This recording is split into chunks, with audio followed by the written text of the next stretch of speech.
Eshe mugenzi wange kuko ubifata nk'ikigo. Ejo hawe heza nuramuka wizneza. Eshe mugenzi wange yiyubeshye muhira. Mbere na mbere ukora ibyo kwiga na byari byiza, kora imirimo yawe nturangiza fati.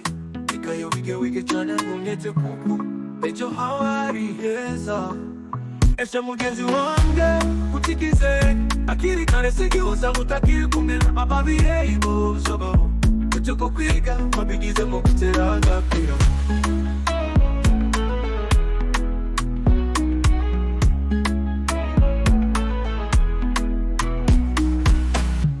Eshe mugenzi wange kwiga ubifata nk'ikigo. Ejo hawe ari heza nuramuka wizneza.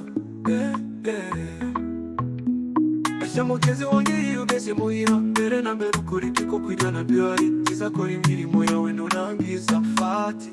Ikayo wige cyane ntumyete kuko ejo hawe ari heza. Eshe mugenzi wange utikize akiri kare sigihuza utakiri kumwe n'ababyeyi zabo.